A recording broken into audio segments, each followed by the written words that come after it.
Bismillahirrahmanirrahim. Assalamualaikum warahmatullahi wabarakatuh. Ketemu lagi di kajian Yuk Ngaji di setiap Jumat pagi. Yang mudah-mudahan kita mengawali hari dengan penuh semangat, penuh energi, penuh inspirasi, dan tentunya dengan nilai-nilai kebaikan dan ilmu-ilmu yang bermanfaat.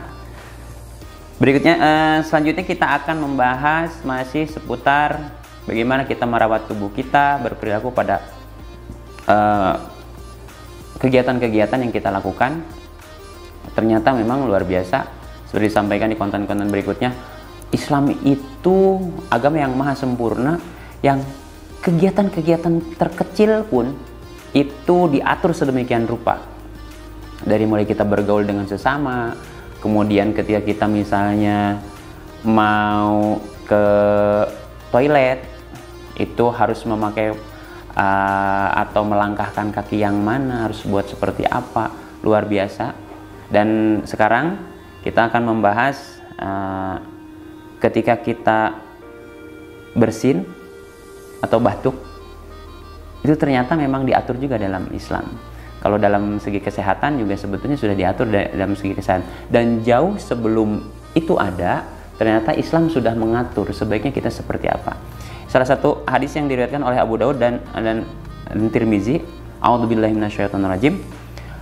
Wa an Abi Hurairah radhiyallahu an qala kana Rasulullah sallallahu alaihi wasallam idza atasa wa du'a yadahu au saubahu ala fihi wa khafadu au ghaddu biha sautah sakarawi rawal Abu Daud wa Tirmizi. Abu Hurairah radhiyallahu an berkata, adanya Rasulullah SAW jika bersin meletakkan tangan atau bajunya atas mulutnya dan merendahkan suaranya. Nah, jelas seperti tadi disampaikan di awal bahwa ketika kita bersin atau mungkin batuk, sebaiknya meletakkan tangan atau bajunya. Jadi kalau saya coba praktekkan, kalau dalam segi kesehatan juga kan disarankan ketika kita memang batuk ataupun bersin, itu kita menutupnya dengan baju seperti ini mungkin. Jadi gitu kan, seperti itu. Itu salah satu anjuran, dan ternyata memang dalam Islam diatur. Satu, tentunya itu sebagai adab sopan santun kepada teman-teman kita atau di lingkungan kita. Jangan sampai ketika kita batuk atau bersin, ada cairan yang keluar dari mulut kita, kemudian muncrat ke mukanya atau ke anggota tubuh teman kita yang lain. Kan itu menjadi tidak baik.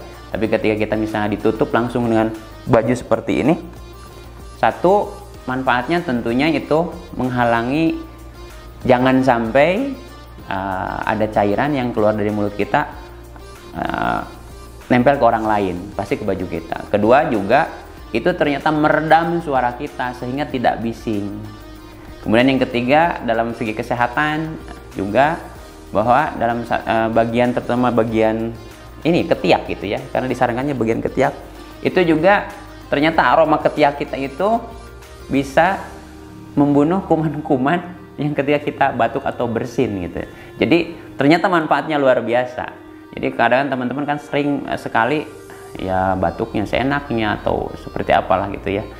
Jadi mau banyak orang ataupun sendirian, sebaiknya ketika kita batuk atau bersin, tutup dengan tangan, bagian tangan yang ada kainnya atau bajunya, yang tadi saya beri contoh di awal seperti itu.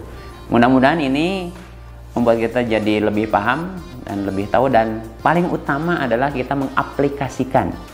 Kita sharing ilmu tentunya, dengan tadi saya juga masih banyak kekurangan tentunya dalam hal penyampaian, mohon maaf yang sebesar-besarnya. Wallahu a'lam bishawab. Terima kasih. Wassalamualaikum warahmatullahi wabarakatuh.